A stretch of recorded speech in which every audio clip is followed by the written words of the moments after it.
Trojan family, what's up, man? USC J here, and listen, we got a special one today. Oscar, what's up, my man? Trojan John, what's up? What's Kevin, how you doing, man? Matter of fact, I'm gonna put these comments up there. How's everybody doing, man? Everybody, Brian, what's up, man? I think you in Alabama, man. What's going on, buddy? Uh, how's everybody doing? Listen, we got a special one today. Usually, me and John come and review the games on Sundays, but as you guys know, it's no games, but we got one just as good as a game. We got a California legend, man. We got a California legend, USC guy, man. We got one and only Herschel Dennis, man. Herschel, what's up, my man? what's going on, brothers? What's going on, man? Thanks for having me, man. Man, Well, I appreciate you coming in, man. We appreciate you coming in, man. We want to talk about some. Hey, John, you want to say something real quick? Man, I got this Kool-Aid smile, bro. This Kool-Aid smile, man. Herschel is not only is Herschel one of my favorite football players of all time. Herschel is my brother in Christ. yes. Absolutely. Herschel is my teammate for life and just a man of faith that has always been family first. And I'm just really proud to share this moment with him, man. USC J, thank you for bringing my bro in, man. Sir. Man, thank him for coming on, man. You know, when I think of Herschel Dennis, man, it's in my mind, especially if you're in the Southern California, the California area, period. When I think of Herschel Dennis, one of the things that come to my mind is three. When I talk about running backs, I play running backs. So when I think about running backs, you had Napoleon Kaufman, California. You had, of course, Reggie Bush. And then Herschel Dennis, in my mind, I think everybody has a different, but Herschel Dennis, in my mind, was just one of those guys that stood out, man. I could remember, I got a twin brother. When he first told me, long time ago, years ago, he was at Long Beach Poly. He said, man, you got to go check this dude out at Long Beach Poly. His name is Herschel Dennis. I said, who? He said, Herschel Dennis. And I seen him play. I said, it's straight up go time with him, man. Yeah. John, what's your thoughts on that? Man, I'm like this. I played in the LA section, right? In the LA County. Long Beach Poly they were the big bad wolves, man. You know, when I was in high school and hearing about this guy, you could open up any sports newspaper, sports article, and you look up the high school stats and you just see H. Dennis at the top of every stat line. And he was younger. He was younger than me. So to see this dude on paper only, and then finally get an opportunity to see him in real life. And when he came in as a freshman at USC, I was like, oh man, we got the best running back in the country, and we get him for at least 3 to 4 years. Let's go. And I felt that the moment that he got there, and we had some guys. Like I can name some guys, and we had some dudes on our squad, but I knew Herschel was up next. So that brings us to piggybacking on what you're saying, Herschel, man. What was your, knowing that you had all these accolades, man? You were big time recruited, man. What was your recruiting experience like, man, coming to USC? What did you have to choose between when they're talking about USC and other schools? Well, when I started out, you know, back in the day, we didn't have all of these all of these social media streams and sources to get out there. So you basically had the ball or be at a school that had a pretty recognizable name, you know, and Long Beach Poly was one of those schools. And being a young guy, I mean, how my recruiting experience started was I was a sophomore, and I earned the starting job over about like 5 seniors at the time at Poly, because it was everybody, the 2 best running backs that I believe that was at the best at the time just left was Herman Ho Ching and Larry Kroon. So the spot was open, you know, for that 99 year, you know, and during that year, that's when Chris Howard was the #1 running back in the nation at the time, you know, and Poly we had the #1 defense at the time. So when we got ready to play Banning to face Chris Howard, all the recruits and scouts were at that game to watch the #1 D versus the #1 running back. Yeah. And I just so happened to be starting for Poly, and I just showed up and had a great game, you know, for a young guy. It's my first game on Fox Sports, and our defense handled their business and held Chris under 100 yards. And I just had some really impactful, good runs. As you know, they're like, man, who was this young sophomore, running like this? Yeah. And then so to have those eyes there, I mean, all the recruiters were there. For just it was packed in the stands with all kind of colleges, and for me to have a great game was just the right timing. It was God's timing, and I did well, man. And then going into the Monday, going to school, I had my first 2 offers from SC and UCLA, and that's kind of how it went. It's like you balled out, and then I was at Poly, so we were known and recognized to have a lot of the most NFL players. So colleges and recruits, they knew where to go. And you just to perform, and I didn't really had to reach out much. I just had to focus on taking care of business every day, and they were there, man. I could have went anywhere in the country, but I was always a Pac-12, Pac-10 fan at the time. I always knew I was going to stay on the West Coast, because I just had pride for Cali and the Pac-10 teams. Absolutely. And that's how it was back in the day. Like, we loved our section, you know what I mean? Yeah. We would go out and play other places, so it was always either SC, Washington, Oregon, or UCLA for me. And I just knew that I was just going to be kind of narrowing it down between them. And as I got older, but I've always been an SC fan, but I always was a UW fan too. I always loved the Dogs too for some reason, just because Napoleon Kaufman. Willie Hurst went up there and was doing his thing. Rashad Sheehy, all them guys.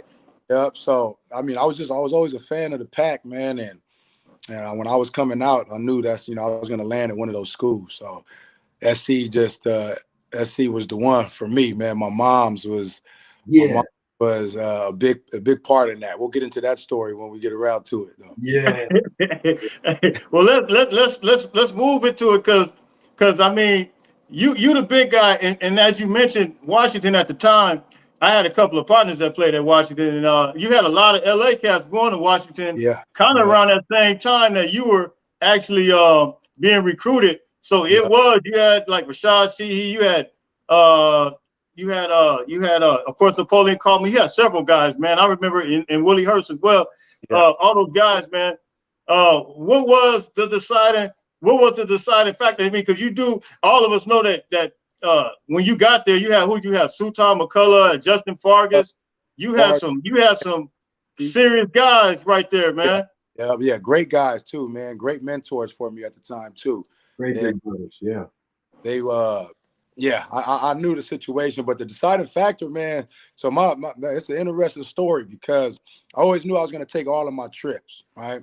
And it was an interesting experience, man, taking my trips and just not having anybody in my family to kind of direct me through that because nobody, being I was the first one in my family to kind of be in that situation, Right. But one thing that my father told me was, make sure you take all your trips, just to, get that experience. So I think I went to UW first, and then I went to SC. And then after I took the UW trip, I'm like, man, I'm not coming here. It's too gray and rainy, and I'm not feeling it, man. I love Willie Hurst was my host at the time. I was like, man, Willie, I love you, bro, but I can't mess with this weather. Like, it's really bad, and And then I went to SC. I took the SC trip, and after my SC trip, I was like, it made me feel like I felt like I was at home. I felt home. I felt like, I just connected with the guys on the team. Yeah. And it was like, it just felt right. So right after the SC trip, I committed. I'm like, yeah, I'm here. I'm like, I ain't got to go nowhere else. I'm just going to take the rest of my trips, just to get the experience and eat the good free food and go to all that food was good. Yeah. Guys. So after I took my SC trip, I verbally committed.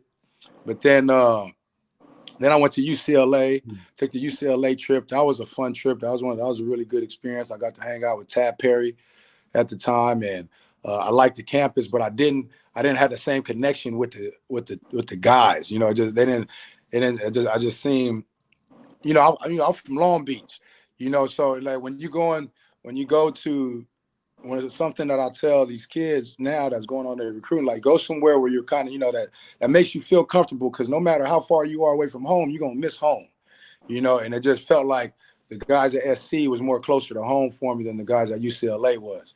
And so then I wasn't messing with UCLA because of that. And then I went to Oregon. I took my Oregon trip, and Oregon blew my mind, man. They blew my mind because of, of course, like all the uniforms, but not only that, it was when I sat down with the offensive coordinator and the running back coach, and I was looking at the offense. I was like, man, this offense is dope. Like every time the running back got the ball, he was in space. It was misdirection. It was like the RPO just was coming out, and I was like, it looked like a fun offense. I said, I'm trying to do this. Like, this looks like it right here, Mm-hmm. Then when I came back from that trip, I called Pete. I was like, man, hey, Pete, I'm sorry, man. Oregon. I'm going to Oregon, man. I was like, wow, you told him that. And Pete, he like, whoa, wait, slow down, Herschel, slow down, man. wait, what's going on, man? I mean, let's talk about it. I'm like, man, no disrespect to anything. Like, I love you guys, man. I always will, but I was like, man, there's something special about this offense. Like, I want to be a part of it. Like, it looks tight. Like, it looks fun to play in, as a running back. And then he's like, so then he sent Alex Holmes, Del Rideau, K2, Kareem Kelly. He said everybody after me to come and pick me up. And yeah. But I was so sold on Oregon after that trip. I'm like, man, I love y'all, man. Y'all gonna be my brothers for life. Man. But I gotta, it's like that. I want to go be a part of this type of offense. Like, it just looks fun, And then I told my mom. I told moms, and it was like, Mom, I'm going to Oregon. I'm just like, oh, no, baby, no. You could grow up in your own backyard, like sounding like quotes from Pete, Yeah. You could grow up in your own backyard and stay, like, no, you don't have to go. I'm like, no, Mom, like, I need to get away from home and become a man and, do it. Like, that's what my pops was telling me, like, get away from the house, man, get out of California, go experience something. So then that was the first, this is like 3 days before signing day too. She waking me up crying. And I'm like, Mom, what's going on? Why you? She's like, baby, just stay home, just stay home. So then, that's that day. Then the second day before signing day, she wake me up crying again. And I'm like, Mom, like, chill out. She's like, just stay here, baby. You don't have to go all the way out there. You could be here with all your family. And I'm like, Mom, I'm going to Oregon. This is what you wanted. I'm going to college. Like, what does it matter where I go? Mm-hmm. So then third day comes, the signing day comes, and she wakes me up crying again. Now this day, it's signing day. It's a big day, and she's waking me up crying, and so I get a little frustrated at Mom's, and I'm like, Mom, what's wrong with you? Why are you crying and making me feel bad about a big decision that I'm making? Like, this is my decision. I want to go. Man. Hey, Mom's looked at me and was like, well, F you. You go then. You go. You're not my son. They disowned me. Like, she disowned me. What? I was like, man, whatever, man. So I'm going to school. And this signing day, they got everybody there in the library. Yeah, man, the whole ride to the school is silent. I ain't talking to her. She ain't talking to me. She mad. Wow. And this is like one of the biggest days of, our family, of my life, my family's life. I'm just like, I can't believe she acting like this. And, I'm like, man, forget it. I'm gone. So a good thing I'm getting away, and then I'm sitting down at the table. And I remember looking into the crowd, everybody, I got Mercedes Lewis, Manuel Wright, Darnell Bing, Winston Justice. And then we had a few other guys that was on the team that was going to some other schools, Rory Carrington. We had about 10 guys sitting at the table signing. And it gets down to me.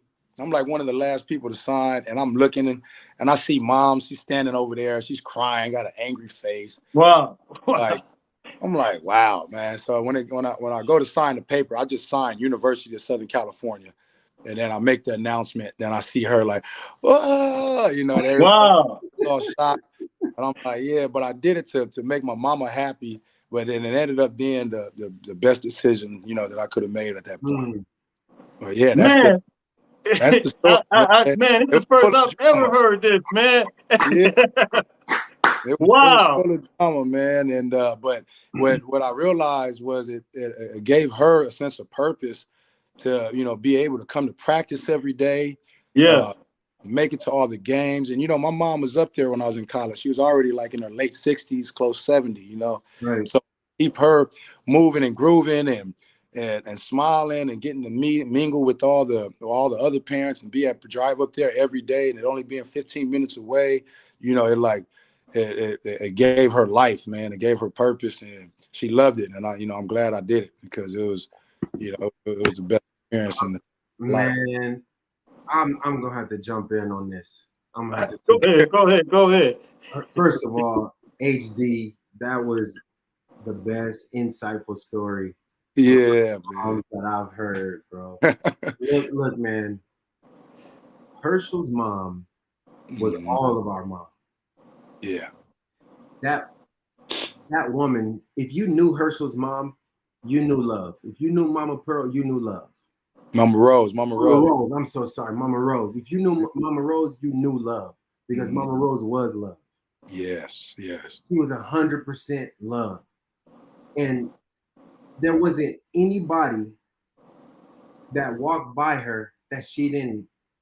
You just felt you felt the grace come off of her, and she would just touch your shoulder pad. You didn't know, like so many guys, like the younger dudes will walk by, and she may not have known them by face, but she touched the shoulder pad, and they just look down, and you can see their countenance light up, because like a lot of guys were from out of state and from out of the region, and moms wasn't coming up to practice every day. Right. Mama Rose was at practice. So I grew to like take that adoptive love as like it was my mom being there, and I had to go get me some sugar every time. Yeah, man. Every time I saw her, and he had his nephew there. Yeah, little PJ. Yeah, PJ would be screaming, Uncle Patch. Yeah. Patch. And Yeah. you don't know, you know, Herschel's nickname was Patch. And, Yeah. And I just love her. Yeah. I love the love that she was able to give so freely, and you felt like it was so sincere. And Herschel, I would have been, I don't even think my college experience would have been the same had you and your family not been present as you were today. Because you met my mom, and you know, my mom couldn't make it all the time, and my mom was also kind of up there, you know, but your mom was so diligent, and everybody could lean on Mama Rose. Yeah, man, she was definitely a life, man, on the field, man, and she appreciated all of us, all of you. It did a lot for her, man. It did a lot for her. Looking back at it now, I'm like, yeah, that's why she was ready to disown me. You know what I mean? But yeah, no, she loved it, man, and I loved it. I loved being able to look at the sideline and see her smiling and just mingling with everybody, man. It was very special. Man, that's absolutely awesome, man. Herschel, I appreciate you sharing that story with us, man. I never even knew that story, man. But one thing about all of our moms, as most of us, man, they have that imprint on our lives, man. That's just that, hey, they'll make us flip the decision just like that, man. So, man, I definitely, I didn't even know you were getting ready to go that route, man. And it was a split second, getting ready to sign it on the dotted line, man. That's amazing to me, man. Just to even find that out. Yeah, man. Yeah. It was definitely drama fulfilled, man. But it was it was God leading my hand, man, for real. When I think Absolutely. About it. Yeah. Absolutely. So moving on, you get there, you get to USC, man, and now you got Sutan McCullough and Justin Fargas, man. You got those guys there, and so the following year, which is I think 2003, you gained a starting position, and then now you got two other guys. You got two other guys that's behind you now. So it's like in the middle, in the backside, you got Sutan McCullough. Then on the other side, you got Lindell White and Reggie Bush. But then you came and did your thing in 2003, man. Talk about that season, man, because there's one run in particular, man, that stands out to me, man, in that season, and it's the Auburn run. Man, you broke like 4 tackles in that run, man. Talk about it. No, the line did it. We done wore them down all game, and we an inside zone, and it just, yeah, man, just follow my boy Lee Webb. Had a good play. I pressed the line of scrimmage, and I cut back, dipped up. All I seen was the end zone. I didn't even see all them bodies. I just seen the end zone and just attacked the space, man, and got up in there. But going back to my freshman year coming in, I knew that Justin, Sutan, and Malifo, I knew coming in, and Pete sat me down and talked to me. So I knew like what my role was going to be, for that year. And how I was going to compete. And then, I got in, I had some playing time. I was on special teams, kickoff return, and I would get in on some games. They were working me in there, man, keeping me part of the rotation. But I just got to sit back and really learn how to be a mentor, for during those years, because all three of those guys mentored me in different ways. Justin mentored my game, or helped me with the work ethic. I learned work ethic from Justin Fargas, and Malifo kind of showed he was like my big brother, off the field, and looked like it was like family to me, you know what I mean? And then Sutan was like kind of my social.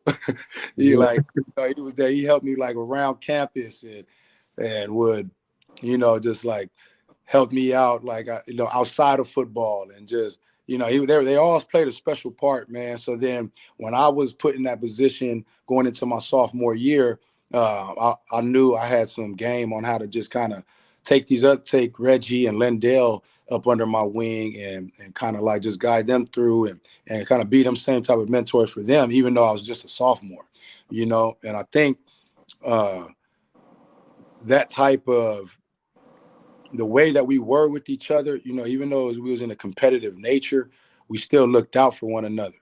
You know what I mean? And I think that was a big role in our success of how we were as a team.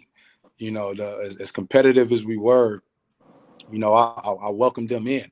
I wanted Reggie and Lendell at their best in their game as we competed. So anything that I knew, anything that Reggie needed help with, that Lendell needed help with, I was there for him. I was there for him, and I would help. I remember Reggie would have, he was so fast, he would have trouble learning how to run the zone. So as soon as he would approach the line of scrimmage, boom, he'd just cut to the outside, and then we on college level now. Guys were a little bit faster, and he wasn't able to. It just wasn't running as smoothly for him because he didn't know how to approach the line of scrimmage with his speed. And so I would help him out with that. And Lendell was kind of like me. He understood the game too. Lendell was a good student of the game. And we used to help Reggie a lot. We're just trying to kind of help him understand how to read the safeties and how to pick up the linebackers and notice when the blitz was coming. And so we helped each other out with that, man. So that sophomore year was really, it was like, man, there ain't no slipping, couldn't nobody slip. No, I couldn't be hurt. I remember I separated the joint in the Washington game. Yeah. I wasn't telling nobody. Yeah. It's all right, but that thing was separated to the third, as separated as it could be, and it was just like, because I didn't want to. There was no space to be hurt. There was no space to just slip, man, because them guys was on my heels.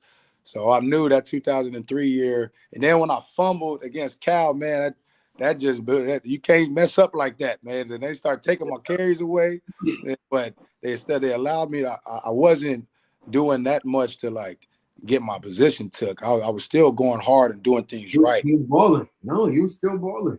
And that's why I started that entire 2003 season, but they was worked more into the rotation. And then I remember going into the 2004 season, I went and had a meeting with Coach Chow and Pete. And I told him, I said, hey, this year, it ain't going to be none of that. I'll get it all the way to the end zone and you pulling me out. If I get that thing all the way to the end zone, ain't nobody going to stop me for a yard. Let me finish. Yeah. and we was working, and I remember that '04 spring camp, man. I was having a great camp in spring, having a great camp in summer, and then I just had that unfortunate situation that got me suspended for those first 2 games, and then that's when Reggie and Lindell took on the starting role and just did with it, you know. Yeah. Man. John, you wanted to say? I see you wanted to get in. And one thing, I'm gonna try to answer some of these questions. Say some of these things that they're saying as they come in. It says talking about the Auburn run.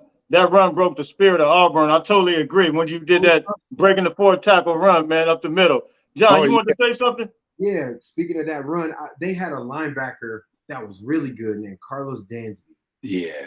He was really good. I mean, like he was a first rounder. He was good. Like, like he was, he was Clay Matthews type before Clay Matthews became who he was really good. Yeah. And I remember when Hertz bust loose, and after we did the PAT, he went over to the sideline because I was supposed to be blocking him on punt return. Like on punt return, and like I said, supposed to be because I didn't do a good job. He was just bullying me down the field. I was a freshman. He was bullying me down the field, and so for whatever reason, I was just fixated on him the whole game. Like when I wasn't on the field and when I was watching him, I wanted to see what he was like to figure out how I could beat him when I got my chance to go up against him. Mm-hmm. But particularly, someone just commented it broke their spirits. That run when Herschel scored, he's absolutely right because Carlos Dansby came off the field, took his helmet off, and he was fussing at everybody on the sideline. And to me, that was the first time that it registered to me like, oh man, he's just a dude. He's just a guy just like us. Because on the field, like he felt like invincible. You feel me? He felt unstoppable. But that's seeing Herschel. So you don't know that your touchdown was the catalyst to help me see his kryptonite. It gave me the uplifting and the confidence that I needed to go out there and protect. At the time, I think it was Kevin Arbet was our punt returner, and even Kareem, and it just gave me some juice. So you never know how your brother's efforts can help fortify you in a moment. And me being just like so new to football still, learning how everything matters. Yes. But what I wanted to say, Carlos Dansby was awesome, by the way. Big shout out to you, Carlos. You gave me a fits that game, boy. Like, much love to you, brother. But not only did I recognize Herschel's propensity to like show Lindell White and Reggie Bush love, who I think those are two of the most brilliant running back tandems in the country. Mm-hmm. We arguably had the top 4 or 5 running backs in the country in the same locker room, in the same running back room, because Herschel not only was a mentor to them, but he was a mentor to Chauncey Washington as well. Mm-hmm. Yeah, he was a mentor to Jody Alawale as well. Mm-hmm. Joe McKnight, CJ. I saw Herschel becoming the man who he is today as a coach, a strong father figure, a strong leader. You can see those glimpses in him before he ever produced a seed. You can tell what type of loving, nurturing, strong leader he was going to continue to be. And now he stands as the coach of an up-and-coming generation of athletes. But I think he's every bit as responsible for Lindell's success, Reggie's success, Jody's success, Chauncey's success, CJ Gable's success. The list, Joe McKnight, the list goes on and on. They all have Herschel Dennis in common. Man, they that's all incredible. have in common. Yeah. That's pretty incredible. When you talk about mentoring Reggie Bush and how he hit the hole, my mind I instantly went to Raleek Brown, who we have now. I kind of see him the same way as Reggie Bush. I label him. They say it's blasphemy. I label him as the next Reggie Bush. But he got something special. He went to Modern Day High School, and I think Travis Dye is pretty much doing what you did to Reggie Bush and Raleek Brown. Man, what's your thoughts on that? Are you familiar with Raleek Brown, huh? No, yeah, I am. I haven't seen too much of him. Like, to be honest, man, it's been. I know you coaching and stuff. Yeah, man, this coaching is crazy. Like, this is my first year as a head coach, but watching Travis Dye remind me of a whole lot of guys and then with Malik Brown being like, this whole team reminds me of us in a certain way. Like just a lot. They got a lot of the kind of, they got explosive receivers. They got good, hard running backs. They got a fast running back. And I see Travis Dye, man. He reminds me of just a hard nose. He reminds me of a Justin Farmer and a Chauncey. You know what I mean? Like in one. He's fast and he runs. Like this offense is tight, man. It's fun to watch guys We're play. gonna talk about that because I want your perspective. I want Herschel Dennis' perspective on that, man. I really want that. That's good that you even that you even kind of know and you've seen the explosiveness of this offense. Because man, they got some haters out there, but I'm not gonna get started on that, man. And they lost in all the Alfredo sauce, completely lost in all the sauce, man. Man, no, I think that even just losing that game against Utah, to ask these guys to go undefeated their first year, with this coach, that's crazy, Yeah. But so getting this loss when we got it is right timing for us to go ahead and finish off the rest of the season. Teams need a loss to just kind of, because whenever you win, things get kind of brushed under the rug. Yeah. Needs to be corrected. You know what I'm saying? Yeah. So to get a loss, to kind of learn from what things need to be fixed, and to come at this point of the season, this time of the season before we go into the November, because November we want to rule November, right? No loss, absolutely. No loss November, baby. Yeah. So to get it before November, boom, we go ahead and get that out the way, and then let these guys finish strong. But this offense, man, like we had some guys, right? We had some guys. We were explosive, but we didn't have a Caleb though. We ain't had. I like that. Caleb is crazy, man. You just be out there playing, doing well, and then their scheme is good, man. They run the ball well. It's balanced. It's finally man. This is somebody that something you want to see. Before it looked like they would just try to pass the ball, but our running emphasis wasn't so important, and they didn't make it important. These guys are doing stuff balanced. They're doing stuff unpredictable, but still keeping it simple. Guys are making plays. Guys are in position to make plays, and everybody's running hard. He's creating stuff with his feet. It's really fun to watch. I think they're doing a great job of keeping it balanced, doing a great job of keeping defenses on their toes. It's just all the great athletes that we have for our defense. All the great athletes that we have for our defense, I feel like we still are. They're always a step behind because they're not in the right position. But the difference between us and our years was our defense is who held us down. It was our defense that we had to get on our defense's back. Right. With the explosive offense that we had, but we was deep. You knew about our D.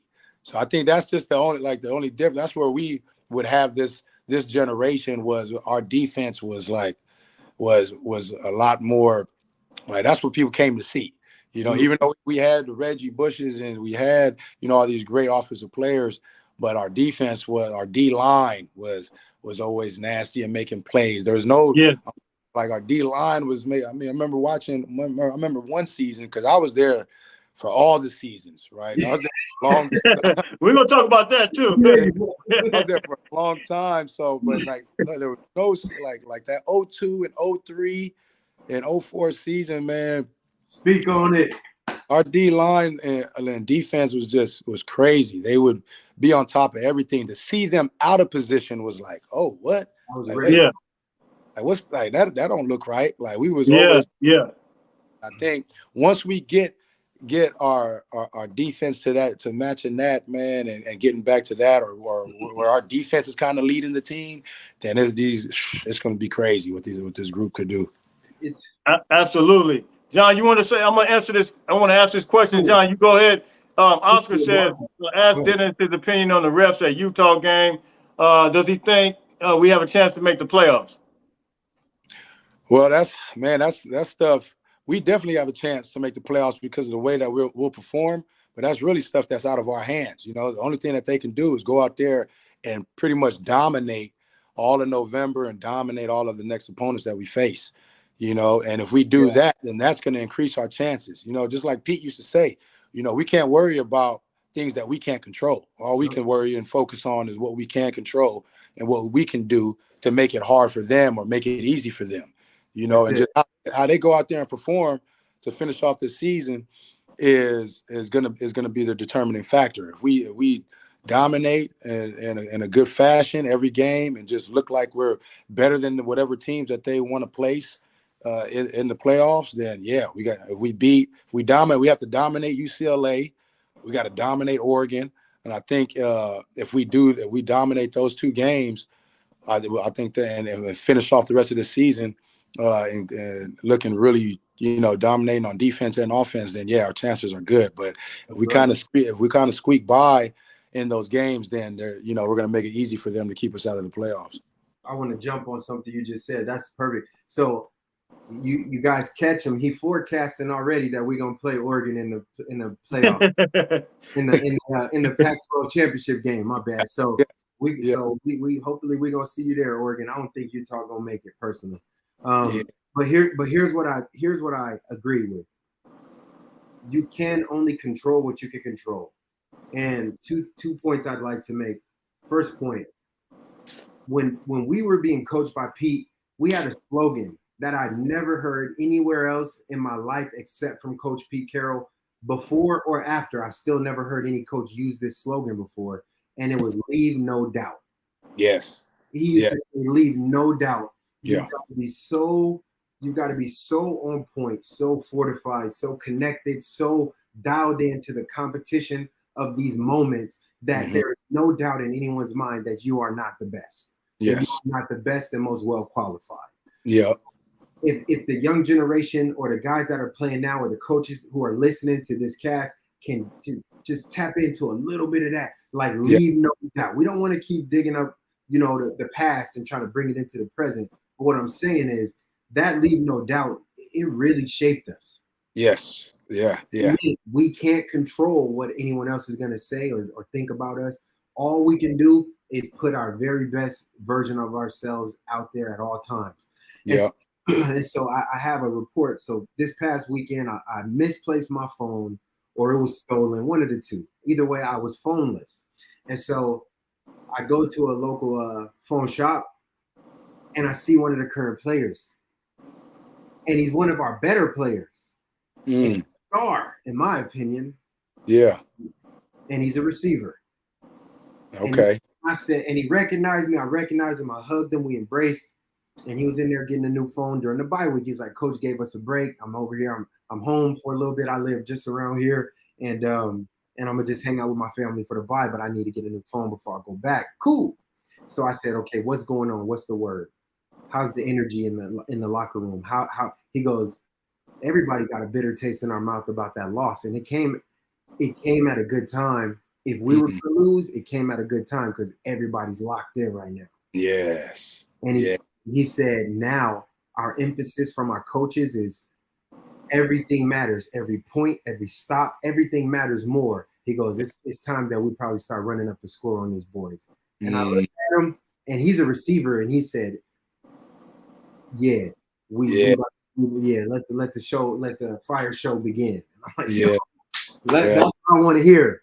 Right. So that lets me know that our coaches recognize the opportunity to overcome a loss, and then also the significance of the style points and winning with great fashion. And I think we want to see that. We want to see our team beat guys by 20 to 30 points. I believe we want to see that. And so from my understanding of the emphasis that I got from that receiver is he said that's what they're aiming at. The season. I like the way that sounds. Yeah, no, because Caleb is completely he's on like menace mode. Right. He on lock mode. All right. Because it's not, not to bring up the past, but it reminds me of the 2003 season, right? Where we did have a loss. We did lose early against Cal, right? Yep. But we went from that loss, we went and started finishing everybody, right? And even in our bowl, finished Michigan, right? And then we finished them. Yeah, there it is. That's Michigan. That one right there. That's what us going out there and dominating like that, and them not putting us in the national championship game, but because of our performance, they like, man, those guys are the coach. They national champions too. That's right. Because we went out there and controlled what we could control, and just dominated and left no doubt. And when you do that, then then you allow them to make the right decision. So That's yeah, right. that's what you got to do, man. So in other words, losing can actually it can work to on your behalf and work on your benefit if you utilize it the proper way. Absolutely, because Yeah. losing ain't never losing if you're learning. Yeah, That's You learn. it. That's what I tell my young guys now. Like them losses ain't losses, man. Those are lessons. Those are we learn the yeah, lessons of those, and then if you have that mindset and attack it like that, man, you can't never lose. So I love it. absolutely, man. So I guess that's gonna kind of bring me to one of the things I wanted to talk about. What similarities do you see with the Pete Carroll regime and then the Lincoln Riley regime? Do you see anything that's kind of similar that the USC fans could have hope as they look toward the future?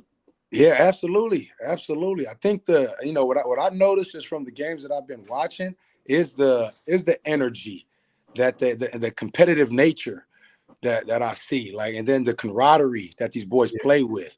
Yeah. That's what I notice. That's what I see when they're out there fighting together and just going to battle with each other, man. They're like they got each other's back. That's what I could see on film. That's what I could see when I'm watching the game. Like, they're playing for each other. Yeah. And that was one thing I think that we did really well. Like, our camaraderie was unmatched, as a team. We, like, another one of our rules was, take care of your players and protect your team. That's You it. know? And that's what, and I feel like, and that's what I notice when I watch these guys. It seems like man, they look like they're embodying that, protect your Yeah, team, play for one another. And it's like they love each other out there, man. And it's beautiful to watch. So the hopes are, the expectations and the hopes, man, it's looking good for us because of that factor right there, I think. Yeah. yeah, I love absolutely. that. John, do you want to say something on that? Yeah. The one thing that we all can say is everything is staying in the locker room. You can tell how much of a focus and how much of a directive it is for the players to take care of one another, because you can't look on any media board or message board and find any negative commentary about what's happening in the inner workings of the squad. Yes. There is no drama with the team that's being reported, or you don't see anybody complaining out loud. Like, over the last few years, you can tell athletes were frustrated and upset because you can go to their social media and see them venting all the time. Look at how clean the program is right now in terms of the athletes being available and accessible with press, what they're putting out there with their content. And there's never been a more time to be scrutinized and to be under a microscope than in this generation, where you can get compensated for your name, image, likeness, where you want to bolster your personal brand and become an individual because you can get paid individually for your likeness. But look at how close-knit this group is. You don't see people being outliers, and you don't feel like because we have a star quarterback that he's above the rest of the squad. Yes. If anything, you feel like he's embodying everybody and trying to help trickle it down, right? And so I think that's really important, Herschel, and that's something that the national media should highlight. Yeah. The truth of the matter is the one thing about USC, unlike a lot of universities, USC is in the media capital of the country, right? Top 4, top 5 media spotlights in the world, in one of the most diverse places in the country, Right. in California, Los Angeles at that. So there's a melting pot of a lot of different assortments of types of things that these young people have to digest on a daily basis, and to see how well they're navigating that, to understand how smooth and how fluidly they're handling all the perceived social pressures and all the stuff that's coming with being a student athlete. And by the way, at USC, it's like 32 students a class. Yeah. Giant auditoriums where you're like, you can hide in class. No, you have to get your education there. It's a private institution. They have giant rooms where it's like seats 400, but that's when you're taking like big labs or something. But for the most part, your class size is very small. You might be in a class with 18 other students. So there's a high academic stress load as well as the athletic responsibilities and duties of these guys being high performers working towards something excellent. So the fact that they're doing it together, it lets me know that our coaching is hitting the mark. Yes. At least from my perspective. Man, that's good, man. That's good. So, man, with that, you got a crazy statistic, man, that nobody. I'm not sure how many people actually know this, man. But you are the winningest college football player of all time. Nobody else holds that except Herschel Dennis. Man, talk about that. I was, from unfortunate situations, there came some fortunate accolades, and just being hurt and actually just my 4 years there, we just every year that I was there, we just was doing well, and it just seemed like I've always, God always kind of placed me on the right football team, from my team all the way until I got done, even going off to play in South Dakota, playing for Arena 2 team. We went undefeated and won a championship. Like I just always been on the right team, and all those years that I was there from 02 to 07, we just were doing really well, man. We had a lot of talent, and it just he had the program going, man. He had the program going, and we had guys coming in, and we was always, I think in 05 and 06, we just like 1 or 2 games away from, making it to the Natty. So it's just, or we would always win the pack. And yeah, I was blessed, man, to just be in the right position and just be on the right team and be able to help serve and be part of that team, man. And we just always did well. And it was fun, man, to just kind of be the young guy and then grow into being the old guy, I was the uncle, and then I became the grandpa, it just like just got older and all. Like I was there so long, I still have dreams about being at SC. Like when I'm like my late 40s, I'm still in school. I'm like, oh, bro, I wake up. Like, how long I was there. So man, we did well, and during that time, I got to play with some great people. Got to be around some great talent. Everywhere from Carson Palmer and Troy Polamalu to, Joe McKnight, rest in peace, and young Dwayne Jarrett, and just so many. I mean, I can't even the name. It's just like so. Man, it's a lot, man. It's a lot of athletes that came through there, man. Especially when you guys were there. I think there was one point where we had our entire defensive line were in the NFL at the same time. Yeah, like our entire college defensive line were all playing in the NFL. Like that's remarkable. No, I remember one point in time there was literally somebody that I played with on every NFL team. Yeah. Man, that's crazy. I played with on every single team. Like I think I got like 13 rings from SC. Hey, Herschel, speak to that, because I always tell people, I said USC was Alabama before there was any Alabama. A lot of people don't understand that. Alabama who? Ain't nobody like that. Hey, speak. And let me ask you this. I think I asked John that. Would you guys have beat the Alabama that, not this year, but I mean the Alabama when they, kind of went on a run, and not saying they're not in the mix no more, but with USC Trojan team that you was on, would they beat Alabama? Man, I mean, which one? Which team? Because there's like so many. I guess the one with Julio Jones and all those guys. Oh, okay. Yeah. That's the one. Those right there are the ones that were serious. Mark Ingram and all them. Let me tell you that. All the teams, our national championship teams, our Pac-10 championship teams, we could have went out there and competed and played and beat anybody. Yeah. Anybody. Because the names, there's big names on the team, but just the type of football that we were playing, like we was playing fearless together team football. Like we was playing as a team, and we went out there like ready for war to face anybody. There was never at that time, like I never ever felt like, oh man, we're gonna lose, or oh, we don't got like. There was never. It didn't matter if we had the best. We were really good in one area and bad in another. Like the guys had each other's back, and we played together. And if it was like if one couldn't get you down, it was 7 of us coming. And like so, the way that we played, we could have played and beaten any football team, across the board, and yeah, I believe that. Absolutely.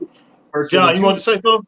Would you say that our actual practices were more competitive than most of our Saturday games? Like, true. Absolutely. John said the same thing.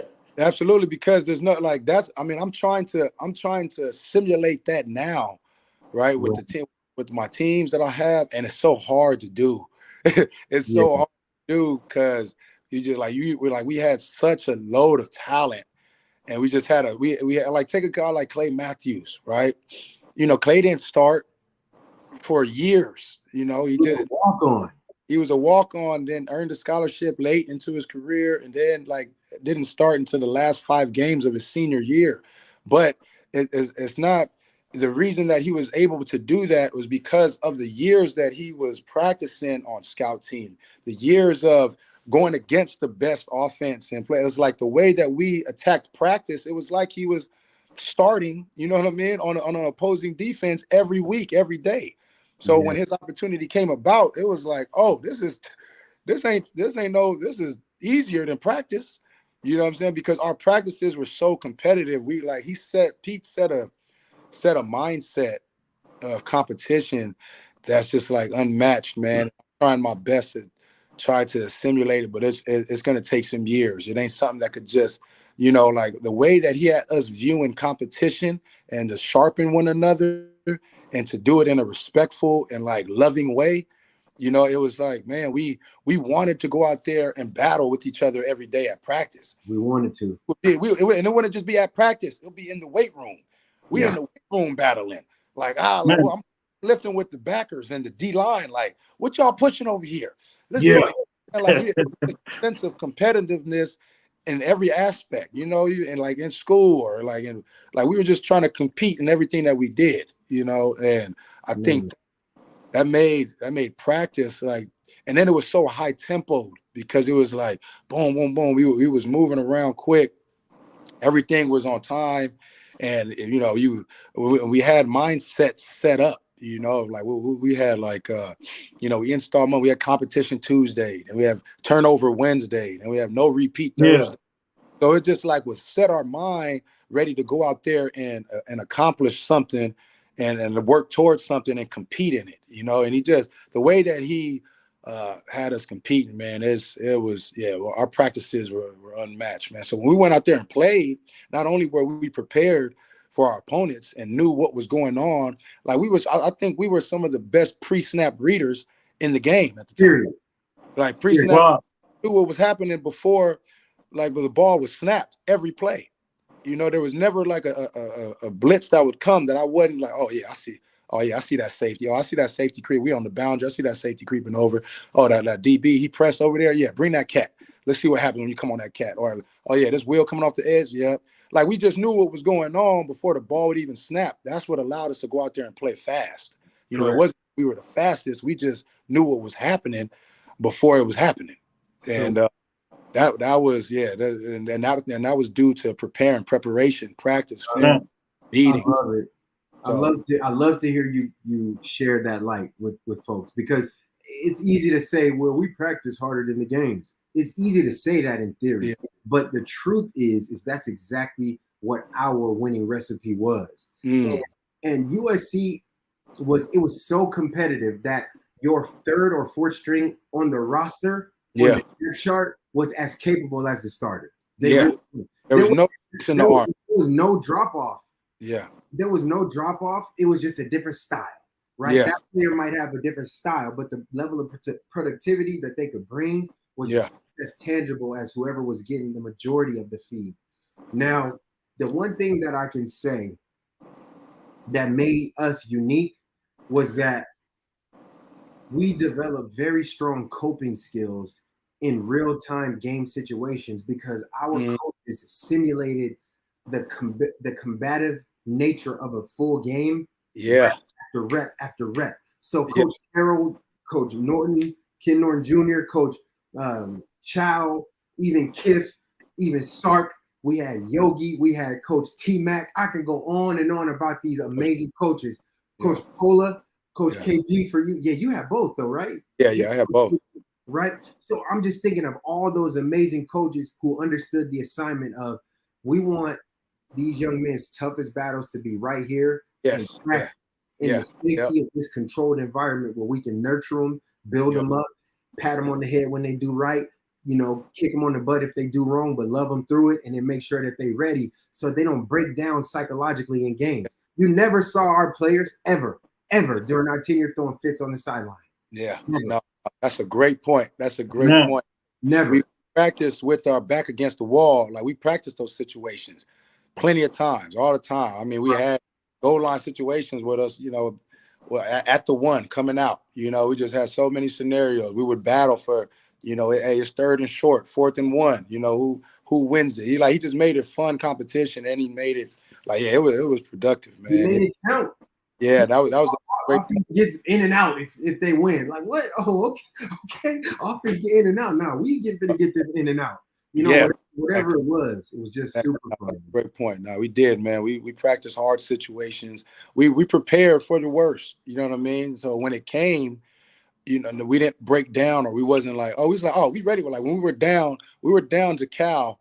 We were down to Cal. I forgot what year that was. I think it was 02 or 02.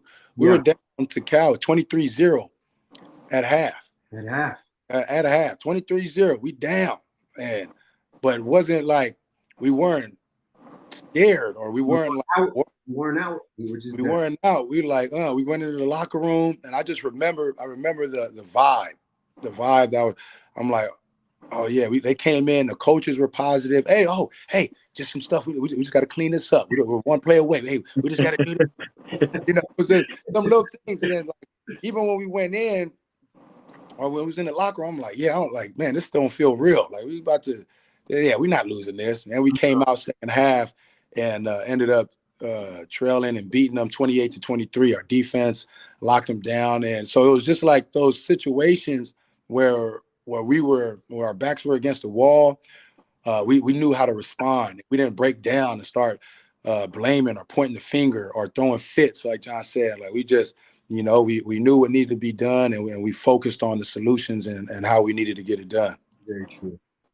Man, both of you giving us some insight, man. So you giving us all some insight on what exactly USC was back then, man. And we kind of equate that now to what's taking place right now. I really do see similarities now that you speak of that, because I think last week, the bye week, I think I heard them mention about them practicing. A lot of guys wanted off or whatever. But, it's like no days off, man. You got to keep it moving and grooving. And I hear you saying that same thing that's really taking place here with this regime right now, man. So what is your thoughts on that? And I want to move on to one more thing. Some names I'm going to throw out there. I did it with John. I'm going to throw some names out there, and I just want your first thought as I mention some of these names. But what is your thoughts on that? Our thoughts on just the players having like no days off from last week. Oh, and then, and relate that to, the Pete Carroll days. Pretty much doing the same thing.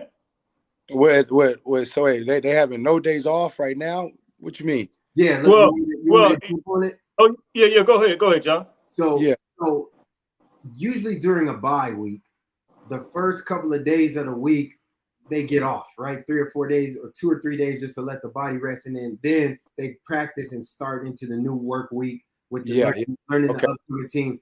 But coaches didn't give them any time off. They right. Their regular schedule. And in that time, what they did was focus on all of the guys who have been on the fringe, like the guys they're going to need to level it up for the back half going down the stretch. And so a lot of the younger guys have had an opportunity. I don't want to say younger, but the guys we've seen like featured a little less than others have had an opportunity to really go full speed and see what that looks like going into this back stretch. And so I think that it's a healthy regimen. I think that it gave the athletes an opportunity to get the bitter taste out of their mouth early. Because, when you lose, you just want to play again right away. Yeah, you want to get right to it. Imagine if you got into a fight and it was a fight and then the dude, he snuffed you got popped. And they messed around and broke it up real quick. And they broke it up before you get your leg back. You ready to get back to it. Hey, I want to fight anybody. everybody I want. You just want to fight that dude again immediately, or the next best thing you can find.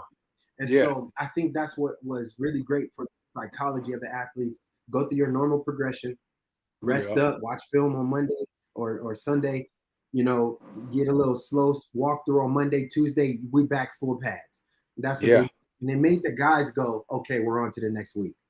No, I think that smart, man, because you don't want to sink in sorrow. You know what I'm saying? So they would have been chilling. They would have just had more time to themselves to be watching the game, talking about the game, complaining about it, and it would have just kept them in that negative space instead of just getting them busy, keeping them active, and focusing on the next run. You know, so no, I think that was smart for them to get right back into it, just to keep their minds busy, and to just like you said, John, like the guys that need to step it up a little bit, or just need to, you know, get some more development. It's good. That's a good time to take advantage of for them to get their work. So no, I think it was super smart, man. That's good.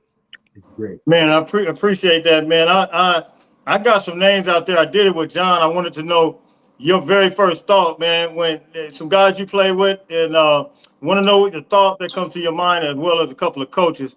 What's the very first thing that come to your mind? I got a few names. And John, if you had anything before we shut it down, we've been going an hour. I didn't want to hold them that long. I appreciate you, Herschel, for even tapping in, man, on short notice like that. But let me get some of these comments up. Can you see those comments as they come through? Okay, I'm gonna be switching them on as they come in. But the first name I got is Junior Seau. Junior Seau, man, a pioneer for us, for the big Usos, man, and kind of opened up the gates for like a lot of the Polynesians to, you know, just kind of put us on the map, really put us on the map to just like, man, get recruited and be at these big schools, you know, because before Junior, there wasn't like a lot of, like with the Samoans, man, a lot of them wasn't making it out of high school, you know, because they just like, whether it was the family support or whatever the case may be. But I think he kind of set the, you know, lifted the bar a little higher for us as a culture, to finish school and get recruited and not be, you know, just do it in high school and then that's it, you know. So when I think about Junior, I think about, the bar being set higher for us as a culture. That's good, man. That's good. Keyshawn Johnson, man, that's my OG. When I think about his good food at his restaurant, good food, man. I think about how connected, man, he is, because I was surprised that he even like remembered and knew me, you know. So for Keyshawn to see me and embrace me every time that he sees him, man, a lot of respect, man. So I think Keyshawn is a very dope dude, man. For him to be so busy and, you know, running multiple businesses and to just be him, you know, and him being him and just embracing me and showing me love every time he sees me, man. As Keyshawn's the man. I love him. Such a great dude, man. Absolutely. Awesome. Pete Carroll, man. Pete Carroll's my dog. I love Pete because Pete always kept it real with me. You know, he always kept it real with me, and he always told, like, if he thought some guys were better than me, you know, he let me know. But then when I outperformed them, because another story in 06, you know, Pete was telling me like, hey, Hirsch, it's looking rough for you next year, man. You might as well enter the draft because it's like 10 of them. I think all these guys are better than you. I went into spring ball in 06, 8th on the depth chart. You know, 8th. I was like, I remember walking into that meeting room and seeing my name at 8th as the running back. I said, what? I said, oh, okay. So I'm like, all right.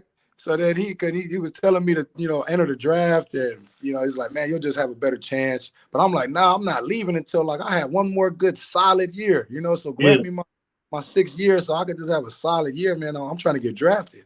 He was like, all right, I'm just letting you know it's gonna be tough for you. I'm like, all right. So then before spring ball, I was 8th. After spring ball, I earned the starting position again. So I was back up top. Me and Chauncey was the starting running backs after spring, but got hurt again right before we went out to Nebraska, and that held me out for a week. And then that week, CJ and Stephon just had like the best week of their whole career at practice that week and just balled out. So, but then after that spring, after that spring, he told me, he was like, man, you was the best running back out there, man. You know, just take care of yourself, get ready for summer camp. So I love Pete, man, for always keeping it real and then always letting me know whenever, you know, when he said something wrong.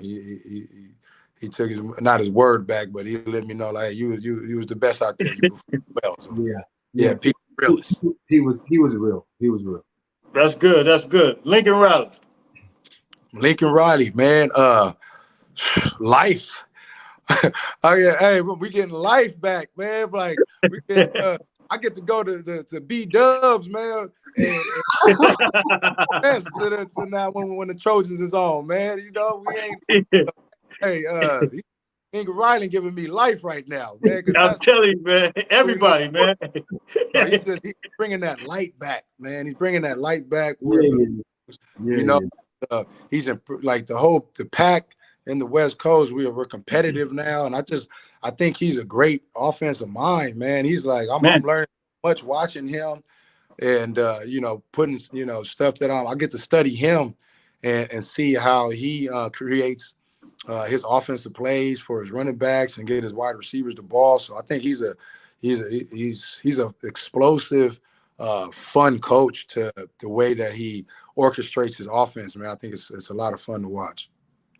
Hey, this is the last one right here. Let's set up John Walker. Let's set up and go and see him.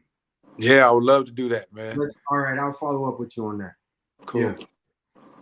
The last one right here, John Walker. John Walker, man. You know what I remember about my brother John. This is what I can tell you about John, man. I don't think I've ever seen John in like a bad mood or like in a down face or like sad. You know what I'm saying? John always was smiling, always like giving positive love, always. And he wore 1 million wristbands all the time. He is the wristband. Okay? He was the wristband man. And he always had just a positive energy, man. And just it was great to be around. And like, man, John, you the man, brother. And that smile is infectious, man. And you brought a lot of light to the team and to, just our environment, as players. It was, even if we were, you kept guys, you were a leader. You were a leader in the weight room. You were a leader out on the field. You were a leader and in the locker room, just keeping guys positive, making sure guys were just, you held us accountable, man. So you were a great leader, man. I really appreciate sharing the locker room and the field with you, brother.